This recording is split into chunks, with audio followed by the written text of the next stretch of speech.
Great. Good evening, everyone. My name is George Logan, and I'm the Director of Community Relations for Aquarion Water Company. It's a pleasure to be here. I'm here also with one of my colleagues, Jeff Ulrich. He's the Vice President of Operations for Aquarion Water Company. Today, we're here to talk about the value of water. Our agenda is going to talk about Aquarion a little bit, because there are a number of folks out in the community who are not aware of who Aquarion is and sort of what we do and how we go about doing it. Then Mr. Ulrich is going to chat a little bit about consumption usage. We're going to talk about Aquarion Water Company's conservation program, which some of you may already be familiar with the twice per week watering. I'm going to talk a little bit about the Greenwich distribution system. We'll also talk a little bit about infrastructure improvements. And then we'll also provide a water supply update. So Aquarion Water Company, we're the largest privately owned water utility in New England and among the 7th largest in the United States. We're based out of Bridgeport, serve a good portion of Fairfield County. And we've been in business since 1857. The company was originally called the Bridgeport Hydraulic Company. The company has experienced steady growth throughout the 20th century, and we've expanded over the years into Massachusetts and even New Hampshire. Since 2011, we've integrated over 84 water systems, many of those distressed water systems that needed help. And we came in and made the improvements to improve the water quality standards of those residents to that of Aquarion's standards. Also, Aquarion Water Company, another milestone in the company history, we were acquired by Eversource Energy in December of 2017. Aquarion at a glance. We serve 86 systems in 72 cities and towns across New England, Connecticut, Massachusetts, and New Hampshire. And we're going to focus today on Connecticut, and we're going to focus on the Southwest Fairfield County. We're going to focus on Greenwich.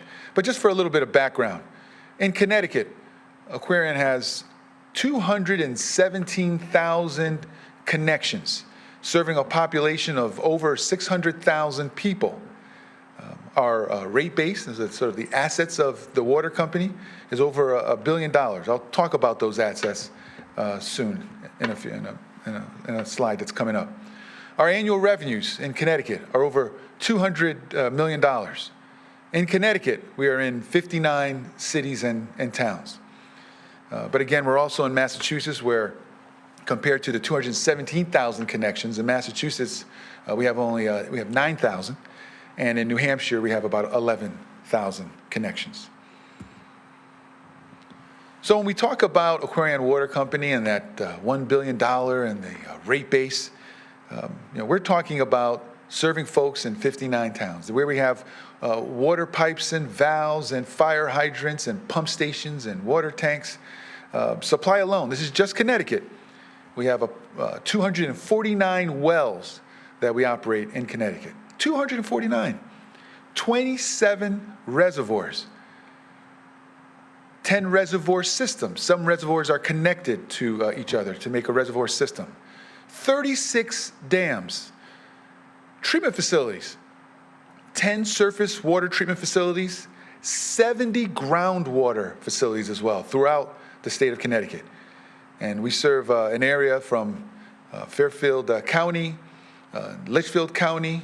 We're also over by the Stonington, Mystic area. We're as far north as Simsbury and Granby, a wide area throughout the state. So you need a lot of water mains to serve all those customers and all those systems. We have 3,447 miles of water mains, 176 water storage tanks of various sizes, some as small as 10 and 20,000 gallons, others in the millions. And we also have 98 pumping stations to move water around the system to get it to our folks throughout our service areas. Again, our point here is to talk about Aquarion Water Company. And, you often hear of the water company when you have a problem. If there's a water main break or you have some sort of other issue with your water. We conduct surveys. We use J.D. Powers. It's a strong organization. They use surveys for all types of things. You've probably seen them on Consumer Reports, and all kind of industry utilize J.D. Powers surveys. And our latest survey with our customers show that we have a 98% customer satisfied or extremely satisfied. That's a 95% customer satisfaction rate based on the last survey.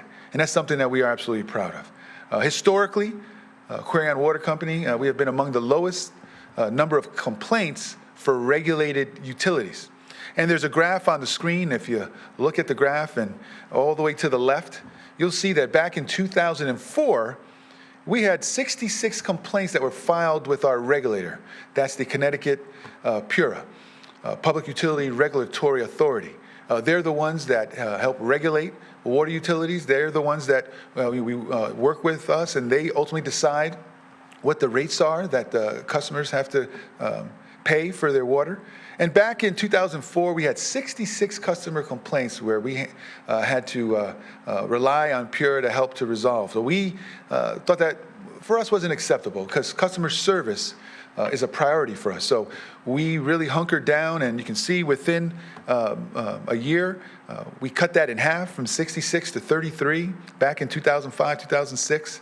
And over the last 10 years or so, we've been in single digits as far as complaints that have gone to our regulator that they had to step in and help to resolve. And we're going to continue to work hard to try to make that, obviously, zero as best we can. So customer satisfaction, high for Aquarion. Environmental champion. I've been at Aquarion Water Company for over 30 years. My colleague, the Vice President, Jeff Ulrich, he's been at the water company for almost 10 years. We consider ourselves, and Aquarion considers itself, stewards of the environment. It's important for us that we find that balance in terms of the precious natural resource of water for human consumption and for the natural habitat, which we are all responsible for as well. We have acres of watershed that we're responsible for. We have a forest management plan. We work with local environmental groups to try to make sure that we're doing the right thing for the environment. Water quality, extremely important for us. We have, we believe, the best water in Connecticut and in the nation. Water quality compliance is a focus area of ours. Our goal for our legacy systems is to have 0 violations. And in 2022, that result was 0 violations. That means that we complied with water quality standards at both the federal level and at the state level. Again, we're regulated by PURA. The state of Connecticut has a health department, and we're very involved and communicate with them as well. We send water quality test results to them on a regular basis. We have to report if there's any issue.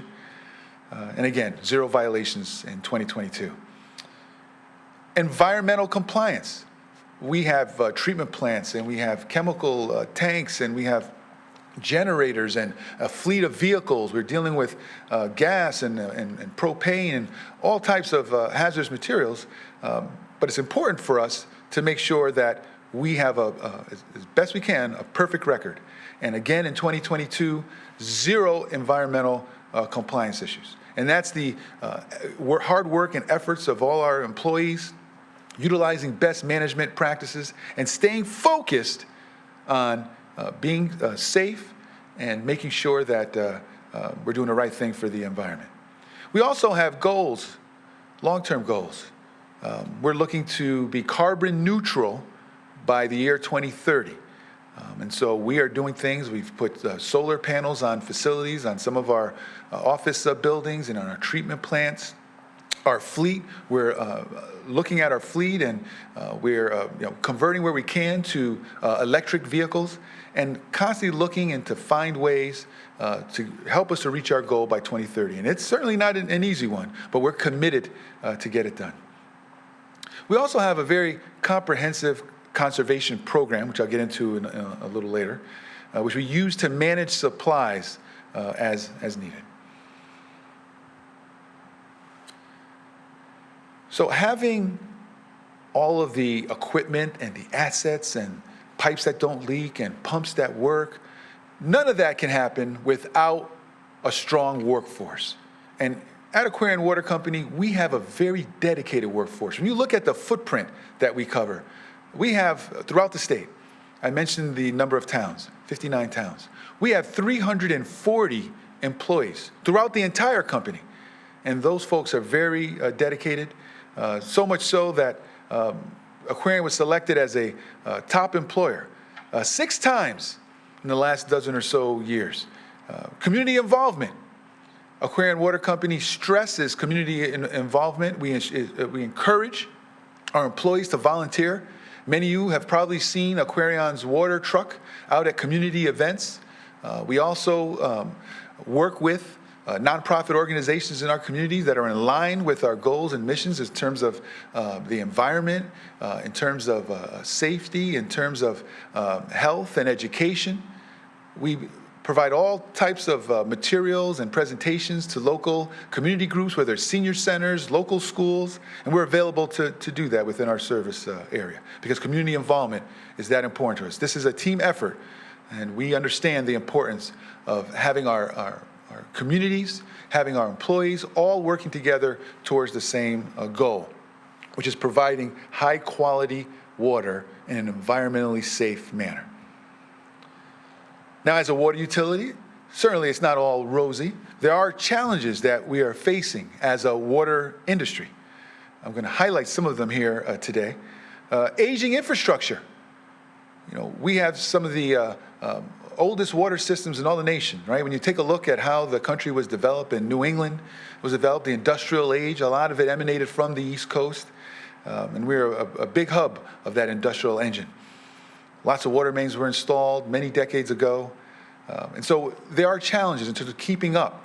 You know, the water utility, as far as capital investment to maintain that system, is the most costly than of all utilities per unit in terms of whether it's gas or electric. Very capital intensive to maintain a healthy and reliable water system. Water quality issues. You know, we live in an age where technology, science has an effect. I'll give an example on our ability to maintain high quality water. When we take a look at PFAS, it's a group of man-made chemicals, byproducts. You find PFAS where they're called forever chemicals. They're in things like if you have a raincoat where the water slides off your coat. It's in carpets, sofas, even firefighting foam. Again, there's been a conversion from those PFAS chemicals, forever chemicals, but that also included a lot. And a lot of these PFAS chemicals ended up in our streams and rivers. Now, it's one thing to have it in our environment. It's another thing to actually ingest these PFAS. So as a industry, as a state, and as a nation, we are focused on doing all we can to remedy that situation. But it's challenging. You recall the number of facilities in terms of groundwater wells that we have and all the surface water reservoirs. It's very costly to treat for PFAS, but we are on it, and we have already implemented some treatment facilities, and we're working on plans for others. Our goal is to do what we can to make sure that we are below state and federal requirements in terms of maximum contamination levels as it relates to these PFAS chemicals. Lead and copper is another issue, very significant, particularly for young developing minds. We have increased sampling to try to identify lead service lines, to identify any issues with lead and copper for our customers. Our lead service line replacements, very costly item as well, in the tens of millions of dollars. But we have been and we are committed to doing everything we can to eliminate lead service lines throughout our service areas. Stream flow regulations. Again, in terms of challenges facing the water industry, stream flow regulations. Our state has put rules into place, regulations in place, that's going to require us to release more of the water from those reservoirs that we keep in storage for portable use, release more of that water into the environment so that the natural habitat can thrive as laid out by our environmental department, Department of Energy and Environmental Protection in the state. But the result of that, practical result of that, is that it reduces our available supply. Throughout our system, we have about 100 million gallons per day of available supply. And when these regulations, which are going to be implemented over the course of the next several years, will reduce that 100 million gallons down to about 85 million gallons. If you look at that percentage, it's pretty significant. So as a result, we're going to have a need for developing new water supplies where we can, and new infrastructures to move water around so that we can, in a more regional way, share the water that's available.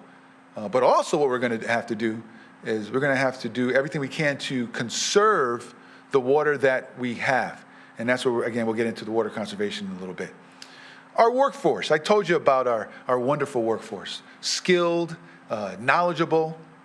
But the reality of the situation is that Aquarion Water Company and many other utilities and other companies in other industries are faced with an aging workforce. We at Aquarion, we're seeing a large number of retirements that we have to deal with, so we're working hard to bring in new crops of employees and bringing them up to speed and training them by way of utilizing technology to make sure that we capture all of the various procedures. We capture the information that we have that's out there, that's in the minds and heads of a lot of the employees, and make sure that it's somewhere available for future generations. We use things like geographic information systems to keep track of our pipeline and pump stations and treatment plant assets and equipment. We also are faced with rising customer expectations. Our customers, rightfully so, are smarter, are more educated, and they have a very higher level of reliability. You, our customers, expect your water to be there when you need it. You expect us to provide you with reliable service and high quality water.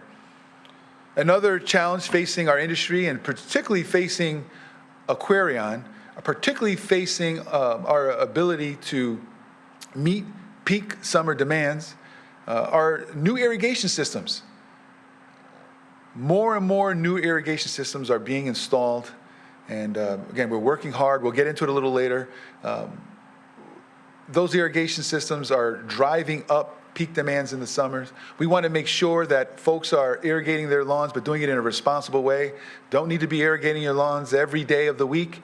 We don't need to see folks irrigating their lawns when it's raining out. So there's ways that we're trying to educate folks to make sure that we're doing our best, again, to conserve the supply that we have. So what does Aquarion bring to the table?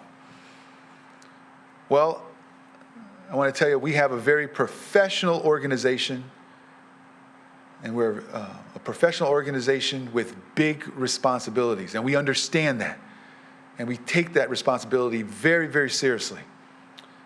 We are an experienced organization. You take a look at our employees, from whether they're meter readers, to folks in our accounting department or our IT department, our engineering department, our corporate communications department, our supply operations, utility operations. We have got hundreds of years of experience with our force. Our workforce care about the consumer. We care about you. We care about our customers. We want to be responsible to the environment. That's our goal. That is what we have strived to do. It's important that we understand our responsibility as stewards of the environment to always be responsible to the environment. Aquarion also supports a knowledgeable right? We have many training programs, both within internal at Aquarion and external. We encourage folks to get continuing education units, to get higher degrees, because it's important for us to have a knowledgeable workforce, particularly in the water industry, and to have a diverse workforce. We don't wait just by chance for it to happen, right? We do our best to make sure that we have a diverse workforce, because we believe that having a diverse workforce is going to help us to get to the best solutions, to get to the meet those goals that we want by bringing people together which have a different viewpoint, a way of looking at solving our common problems. We are a very highly skilled New England organization. The folks that are running these water systems, they're your neighbors, all right? We live in the communities that we work in. The roots of our headquarters are right here in Connecticut, right? Although we have expanded, although we're in Massachusetts and New Hampshire now, our headquarters are still rooted right here in Connecticut. And it has been for more than 165 years. Our customers benefit. Again, what do we bring to the table? Our customers benefit from the great service that we provide. Our customers benefit from the high quality drinking water that are used for cooking and raising their children and irrigating their lawns and watering their gardens. We are an industry-leading organization when it comes to customer service, and we're very proud of that. We have shown a proven ability to manage rates with our regulators, the Connecticut PURA, Public Utility Regulatory Authority. And we will continue to work with our regulators to make sure that we're providing the best possible product and the most economical way possible for our customers. We have a deep technical bench to solve engineering problems, operational problems, and regulatory hurdles. As I mentioned before, we have 340 employees. I mentioned before, again, what do we bring to the table? 100% environmental compliance record. What do we bring to the table? 0 health-based water quality violations in 2022. What do we bring to the table? Acquired and integrated 84 systems and 26 separate transactions since 2011. Again, many of these distressed systems. Okay, now I'm going to turn this over to our Vice President of Operations, Jeff Ulrich, and he's going to cover customer usage, data, and what we've learned from that information we gleaned. Thank you, Jeff. Thank you, George. So we thought tonight we'd also take the opportunity to kind of just review the water use in this part of the state, kind of refresh everybody some memories of 2016, why we implemented the 2-day-a-week program, and really what the long-term benefit is of that 2-day-a-week irrigation program. So here is data. This is actually we've worked with a national water conservation consultant, a woman named Amy Vickers, who really wrote the book on water conservation for the industry. And what she did is she did some analysis, and this is looking at the 4 towns of Grant, Stamford, New Canaan, and Darien, and looking at the water use. There's a lot of information on this graph, and what you'll see is each bar represents a different aspect of the population. This is all the residential customers. So all the way to the left, that smaller bar, that's looking at all the customers. And then the next one is the top 1%, and then the top 10% is the third from the left. Then you get to the top 25%, and then second from the right is the top 50%, and all the way to the right is the bottom 50%. The green line represents how much water they use for each of those columns. And then the red and the blue represents what's their use. The blue represents indoor water use, and the red represents outdoor water use. So you can see, if you look all the way to the left, that first column, it's 100% of the customers. They represent 100% of the water use. That makes sense. But if you look at the next column, that's only the top 1% of our customers, but they represent 7% of the water use. And you can see the amount of water use, their daily water use compared to the rest of the people, the 100% of the people in the town. Then the next column is the top 10%. And then you get to the 25%. And that's kind of where we're trying to pay attention here is see that the top 25% of the customers are using 56% of the water so they're using more than double what they represent from a population perspective. While at the far end, which was very interesting when we did this data, you can see that bottom 50% is only using 21% of the water. So actually, at least 50% and even more of the customers are actually not high users and aren't really creating the problem that we ran into in 2016. If everybody was down in that range or closer to that range, you wouldn't have the stress on the systems and draw on the reservoirs that created the low amount of water that we had in our reservoir systems that required us to put those restrictions in place. So what we're trying to do, and we'll talk about this in a few minutes, there's a lot of competing interests for water. There's fire protection, there's house use, there's landscaping, there's the industries that need work, the hotels, the restaurants, the nurseries, the landscapers. There's a lot of uses for water. And in 2016, we had to put an outdoor water ban that impacted all of them. And we really, that's not something we take, that's something we take very seriously. It's not something we do lightly, and we really don't want to have to do that again. So we had to look at the water use across all the customers and figure out what we think is the most equitable way to use water. So we ended up developing the twice a week irrigation schedule. And really, and what it is based on the last number in your address. You can either water Sunday and Wednesday or Saturday and Tuesday. And what it really was is the state of Connecticut receives 48 inches of rainfall per year. If you talk to an irrigation contractor, they say you should water, they're trying to water the lawns 1 inch per week. If you take 1 inch per week and multiply it by 52 weeks, that's 52 inches. So we essentially almost get as much rainfall as what should satisfy a lawn on a weekly basis. And historically, the irrigation systems were set at 3 days a week. And what we were trying to do is pull that back to 2 days a week, because there is such a large amount of rain in the state on a yearly basis. And there is that, but the ability for the lawn to survive, for 3 days between irrigation, as opposed to only having 2 days between irrigation. So that's really why we did it. We estimated it would save on the order of 10% off of our summer demands.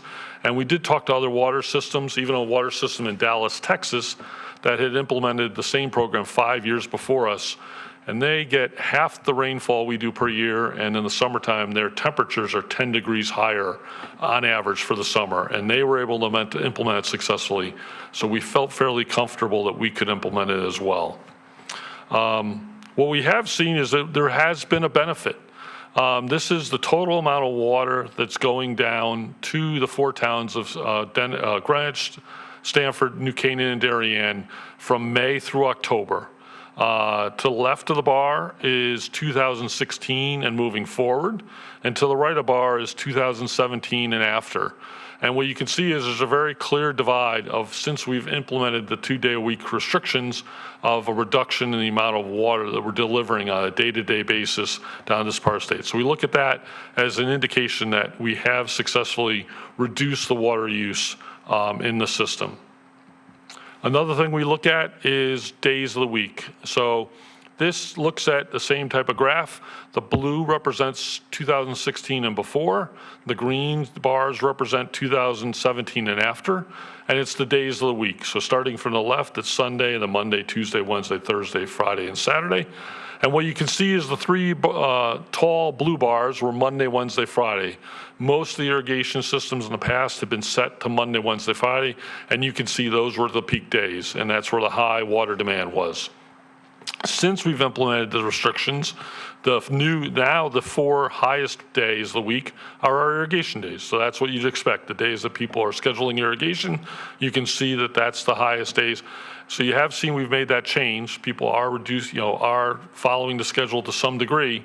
And you can see they also represent the peak days, but across the board, every day of the week, the demands are lower every day of the week since we've implemented the program compared to before the program. The other thing that we have as an indication of how successful the program was is just overall water use. This is a chart that tracks how much water, you can see the different rainfall over the different years. You can see how much water was coming down, coming into town, being used in the 4 towns for each of the years. And then even just looking at the Greenwich demands itself. And what you can see on average, if you take into do the calculation, if you average since 2017 through 2022, we are sending 700 million gallons, or the 4 towns are using 700 million gallons less than they were prior to the restrictions. And just Greenwich itself is using over 450 million gallons a day less than they were prior to that. The other thing that we do have to indicate what we think is the success of the program is 2016 is when we implemented had to do the outdoor water ban because we got to under 90 days of remaining storage in the Greenwich system. 2020 was a very dry year as well. In fact, if you look at the data for 2020, there was fewer days of rain in 2020, and we received less rainfall in the summer of 2020 than we did in 2016. So you would think that we would have at least as bad a conditions in our reservoirs or worse by having less rainfall and fewer rain days. But when you look at the graphs from 2016 and compare them to 2020, there's about 500 million gallons more water in the Greenwich Reservoir system at the bottom, at the lowest point in 2020 than there was in 2016. And it lines up very well with what we say the average savings has been in the town of Greenwich since we implemented this restriction. So we think there's that benefit that we have averted the need to have to do an outdoor water ban that impacts not only the homeowners, but all the individual businesses. And really, people lose confidence in their water system. And that's really what we're looking out for, is trying to maintain the confidence in the water system. And that's where we're balancing all these competing interests on a day-to-day basis. So we think overall, the 2-day-a-week restrictions, we put them in place for a good reason. We're trying to find the most equitable use of water. We think they've been implemented, they've been used. There are still, obviously, they're not fully followed by everybody in town, but a lot of people are following them, and you can see it in the reduction in demands and the benefit to the system. We hope we can continue to see a higher and higher percentage of the customers complying with that schedule, because in reality, I think if you ask most experts, you don't need the water 3 days a week most of the summer. There might be 1 week in the summer where you might need a 3rd day, but the rest of the summer, all of May, all of June, all of July, doesn't really need 3 days a week, and I think we've been able to demonstrate that. So just kind of takeaways from what we've done over the last couple of years around the 2-day-a-week restrictions. We did get a better understanding of water use. And that, like you said, 50% of the customers really aren't using much water. It's really 25% of the customers are using a very high amount of water. They are creating the problem that the other customers all have to respond to. So that's what we wanted to do, is manage that and figure out how to make the balance of water use what we thought a little more equitable across all of our customer classes. And we saw that outdoor water use really offered the largest potential for savings. Irrigation has become pervasive in some areas. We've seen it, even in towns that historically have not irrigated. Up in Monroe and Shelton, historically didn't have irrigation. They're getting irrigation systems. So there's more and more irrigation systems going in. And as we deal with that, that's why we think it's important to do what we can to make it, balance that need for that water use and make it, work out best for the customers, as well as the customers that have installed the systems, as well as the overall customers all around. The grass will survive. 2 days a week is really, satisfactory for them in most cases. There might be a week where they might need an extra one, but it doesn't need it 3 days a week every week for the whole summer. We really do feel it's the right thing to do. And like we said, we're trying to find the most equitable balance of water. And it's really changing behavior. It's changing the contractors. We've had good relationships with the contractors. We think the irrigation contractors understand that this is really where their industry is going. They see what's going on in California, Texas, other parts of the country, with the climate change and everything else. They see that this is going to become a bigger and bigger expectation. And we also think a lot of customers feel that way as well. So we want to just keep continuing to educate both of them and hopefully changing that behavior over time. And like I said, we do think it was successful. We think it's demand on the average of 700 million gallons a day. We've been able to demonstrate that through our calculations. It had the positive impact on the reservoirs in 2020, and it has reduced the need to go into a drought that year, and it also will hopefully continue to reduce the potential for future droughts. I'm going to turn it back over to George. Thank you, Jeff. Much appreciated. So I'm going to chat a little bit now about water conservation. You can't fight a fire if there's no water in the tank. So our conservation in our communities with high rates of summertime irrigation, outdoor water use, we see tank levels that drop to levels where we have a concern about the ability to provide adequate fire flow. We have pumps to produce fire flow. We have emergency storage volume sized into our tanks. Still, we see residential demand biting into that band of emergency storage that is supposed to be used and reserved for firefighting. So working to control that, residential demand becomes part of our mission, and why we ask you to partner with us, for example, by displaying the irrigation schedule at fire stations. We ask fire departments to do that. Talk to your neighbors. If you see someone irrigating their lawn more than twice a week, help to educate them in terms of what we are all trying to do collectively, which is to conserve and save as much of that precious natural resource of water that we have. Aquarion and conservation. Decoupling. You may or may not have heard of that term. This is in regards to your water rates. Decoupling prior to 2012, we had a disincentive to promote conservation. What do I mean by that? Well,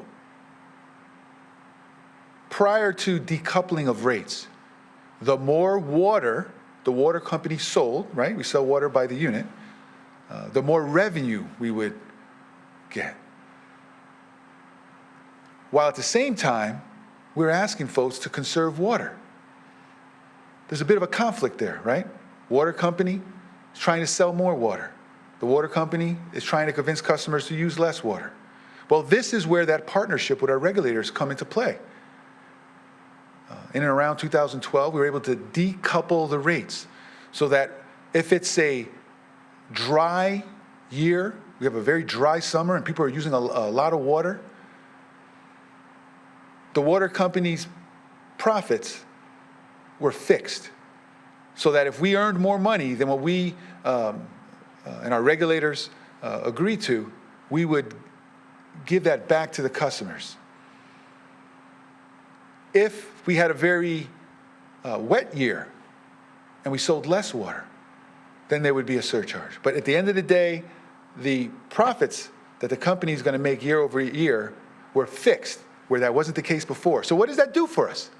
Well, that gives Aquarion even more an incentive to promote water conservation, because now we're all on the same page in terms of trying to conserve water, doing our best to make sure that we tamper down those peak flows during the summertime. Because remember, water systems, water comes, what we do is that we build the infrastructure, whether it's the sizing the pipes, the size of the tanks, the pumps that we use to meet those peak demands. So if we have somewhat artificial circumstance, right? These irrigation systems, the proliferation of irrigation systems, increasing those peak demands, there's a lot more money that has to be spent in upsizing pipes and increasing the size of tanks. Again, working together, water conservation helps us to, again, keep rates down and to increase the reliability of our of our water system. We also have stream flow regulations. I touched upon that a little bit.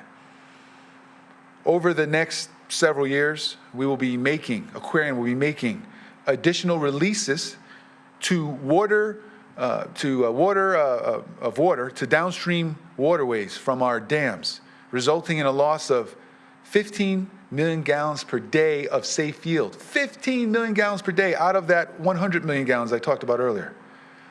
It's without a doubt, a great benefit to the environment to release more water, to have a more healthy ecosystem, and we agree with that. But it makes it more likely that we hit drought triggers in the future. That's the reality of it. Capital investments.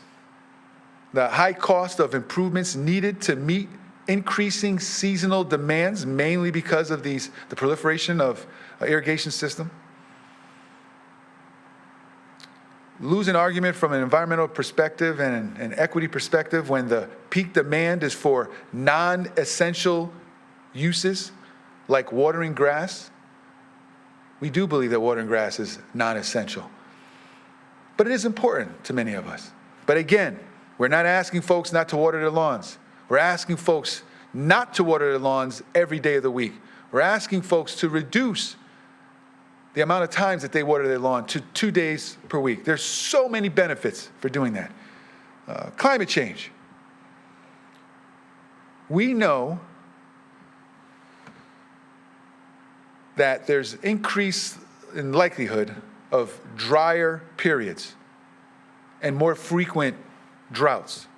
Consider that in 2016. You heard Jeff talk about that in 2020. And even earlier in 2022, we have seen drought declarations in Connecticut, and as well as this year as well. Earlier, we hit a stage 1. The drought of 2016, we had many lessons that we learned. But one important lesson is that there is virtually no reduction in water use when we issue general and voluntary statements asking customers to conserve water. In 2016, it wasn't until we issued an outdoor water ban that we saw any reduction in production. So that is why we have been working so hard to help educate folks and to help to encourage. And again, working with our towns, the town of Greenwich, First Selectman Fred Camillo has been great. He's been a leader in terms of helping us and a partner in doing everything we can to conserve water. He understands the importance of that. And in many of our other communities as well, leadership at the local level, at the state level, and you, our customers, make a big difference.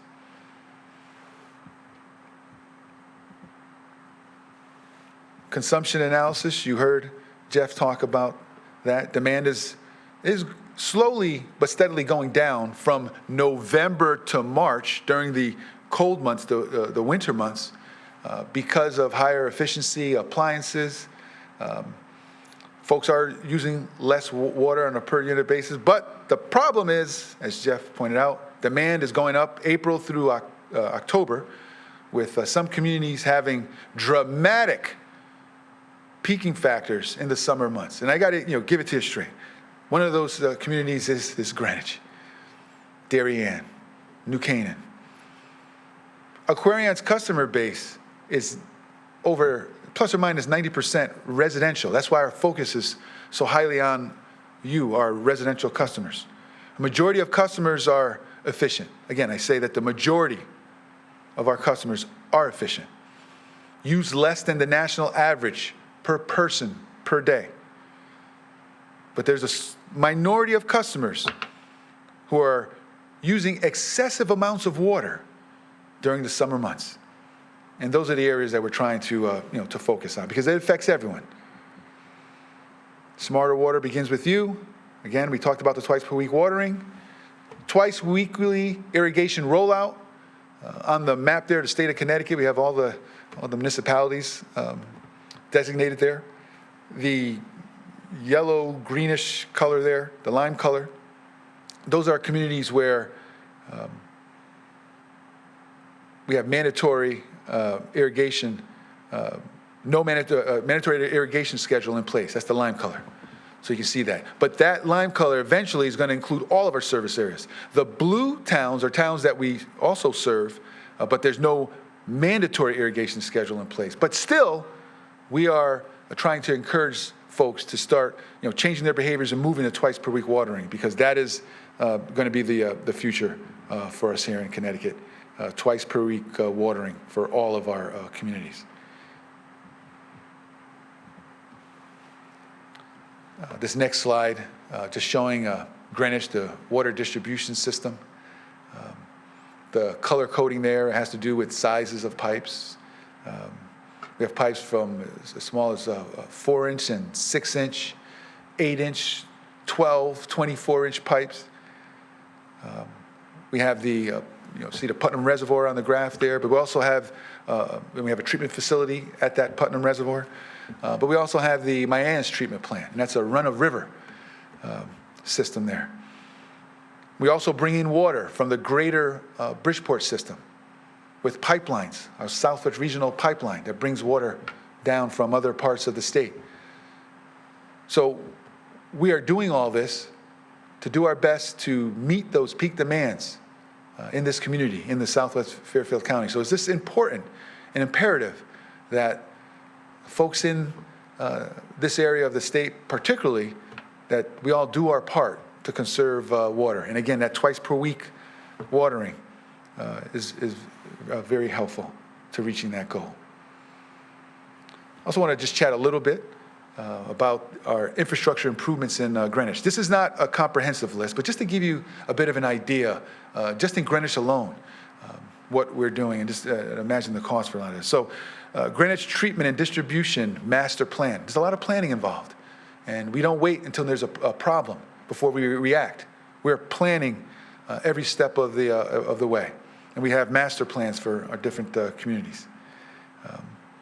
We are just about completed our rehabilitation of the Havermeyer pump station. I've been at Aquarion, as I mentioned earlier, over 30 years. I started off as an engineer and a project manager, and I remember back in the early 90s when I would be responsible for pump station rehabilitations, and there would be those older employees that were around when the facilities were first built. And I would say to myself, boy, you were around when the facility was built? Well, now the table has turned. Now I'm in my 50s, and we have a new crop of young engineers, and guess what?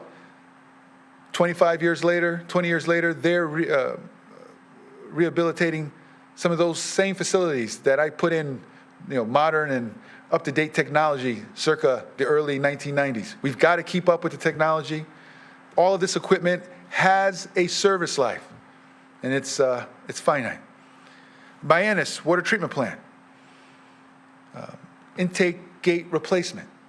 Doesn't sound overly attractive, and you're not going to see that hit the evening news, but it's extremely important, and it's expensive. Has to be done. I mentioned PFAS remediation. We're in the process of developing the master plan for all our systems. Now, we're not waiting for this master plan to be completed before we act. We have actually installed PFAS treatment systems in a number of facilities, and we have a plan to continue doing that. We want to continue to make sure that we're doing it in the most efficient way possible. The Putnam Water Treatment Plant, which I pointed out in the northern part of Greenwich by the Putnam Reservoir. The sedimentation basin improvements, part of the treatment process, huge basin, literally hundreds of thousands of dollars to make current and as efficient as possible. Again, you're not going to see that in the paper, but it's something that has to be done, and we're doing it. Stanwich Road regulator replacement. We have regulators that help to maintain pressures at levels that are reasonable, and that pressures that are expected from folks in their homes. And we have these regulators throughout the system. They too have useful service life and have to be replaced. So Stanwich Road occurred earlier this year. And we also have the ongoing water main replacement program. And We have various projects. Again, this is not a comprehensive list, but for this year and next year, we've been on Arch Street, Railroad Avenue. I'm sure many of you are familiar with the work we're doing on Greenwich Avenue, Oval Avenue, and Summit Street. Again, this is work that we utilize contractors, our employers. We do our best to do as much of this work on off-prime business hours. We do night work where we can. It is an inconvenience, but the end result is a more reliable system. And now I'm going to ask Jeff Ulrich to come up, and he's going to provide you with a water supply update. And Jeff, I just updated these graphs. These are from just a couple days ago. Okay, great. Thank you. Yeah, so just to kind of close up, we'll just talk about where the reservoir systems are right now. And these are on our website on a regular basis. If you go to the website, you can do a drop down and look for the water supply updates. And we provide information on our reservoirs as well as the water use in each of the towns, down in this part of the state. But here, this is the Greenwich Reservoir System. What you can see is the gray area is what the 20-year average is that we see the water level. Along the left side is 0 to 100%. So as you see, it goes through the year. You can see we're generally fill in the early part of the year. It drops down in the summer and then goes back up again. You can also see the past years. The light blue dashed line, that's 2016. You can see, and the colors represent the different drought statuses. The Greenwich system is a very robust system, has a lot of capacity, and you can see even in 2016 where that light blue dash line is, we never even hit our first drought curve. This is the Stanford Reservoir System. Similar, but it's the gray line. The gray coloring represents the 20-year average. The solid blue line is where we are this year, and the dashed blue line, again, is that 2016. And you can see that we did not fill in Stanford over the wintertime. It stayed down, it stayed low. We came into the year low, and we're actually under the 2016 line through the winter, into the spring, and even into the good part into this year. But all that rainfall, towards the end of, I guess, in July, beginning of July, and through into August, changed that pretty dramatically. So if we went from where we were in 2016 a couple months ago to now, we're getting close to the 20-year average. So we did have some concerns earlier in the year, but right now it seems like we're getting closer to our 20-year average. And if we expect it to fill and spill again prior to next year, and we'll keep an eye on that going into next year. The next one is the Greenwich system. That's really the one. This one it was always the one that's the most at risk. It's probably the smallest reservoir compared to the amount of usage on it. And again, that gray area represents the 20-year average of where it would be throughout the year. The light blue dash line is where we got in 2016. And our goal is to stay always above that 90-degree line. And you can see in 2016, we dropped below that 2016 line. You can see in 2022 was also a fairly dry year. We got pretty close, but again, I think a lot of it because of the 2-day-a-week watering, we were able to stay higher. We probably would have gotten lower there if we hadn't been saving the 400 million gallons a day, or 400 million gallons through the summer just in the city of Greenwich. But this year you can see actually started where we were following that 2016 line pretty far into June. And we actually did send out our first drought update, or our first drought status, where we a drought advisory, and we started having conversations with the town officials as well as our regulators. But again, you can see what happened is the rain in late, in July and August really kind of balanced that out, and now we're well above the 25-year average. But the one thing I also want to point out on the graph, you can see we started below 2016 at the high point this year. We were actually already below the 2016 when it started to drop. But you can see that trend line. That trend line it was following the 2016 line, but it was trending to the right of the 2016 line. Gradually, every week, moving a little bit either closer to the dash line or even crossing it and getting to the other side of it. And a lot of that, I think, is also due to the restrictions that, the watering 2 days a week and the savings we've seen, that we've changed the trajectory of that line, and we weren't following that 2016 line anymore. We were going to follow to the right of it and most likely stay above that 90-day supply line that we want to stay above for the city of Greenwich. So, George? Jeff, before you head down, I've got a question for you, Jeff. One question I heard from folks is, if we are still in a stage 1 drought condition, right, advisory, right? And some of the questions we get is, why are we still in a stage 1 if we're seeing all the rain that, the precipitation that we've seen over the last month or so? It's a good question. So what we did is, you can see on those other graphs, the Bridgeport system, we have those colored areas. And basically, as we went in and out of those colored zones, we would be in different drought statuses. We used to have that system for the Greenwich system as well with the colored zones. But what we found in 2016 is that they didn't give us enough anticipation of when a drought was going to, the severity of a drought and when to start planning for a drought. It was you hit one of those zones, and then you go through it very quickly into the next zone, and be in a drought emergency within a couple weeks. So what we've done is we've changed our approach, and we're using reservoir forecasting. And so we project out 9 months to a year where the reservoirs are going to go, the range of possibilities, and we base the drought stats now. So that's why we're able to identify that we're in our first stage of drought in June, when in the past we probably wouldn't have been doing that until sometime in July or even August. We're trying to get that 2-month head start and start having those conversations and maybe change some of the behaviors to change the trajectory of that line and keep us out of those 3rd and 4th drought levels. So we changed that process a couple years ago, but in the process, when we established it, we said it that when you come out of drought, we have to hit certain lines before we consider ourselves fully out of drought.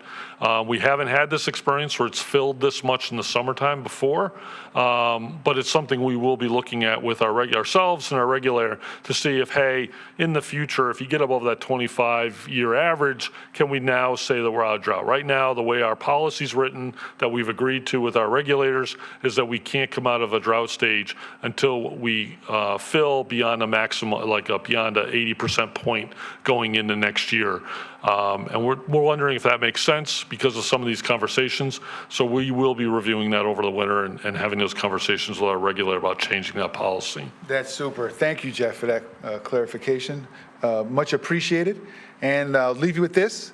We never know the worth of water until the well runs dry. And on that note, I want to thank you all for listening, and hopefully you learned something from this. And if you have any questions, feel free to give me a call. My work cell phone is 203-395-4610, or you can email me at glogan@aquarionwater.com. Would love to chat with you. Take care, and again, thanks for your time this evening.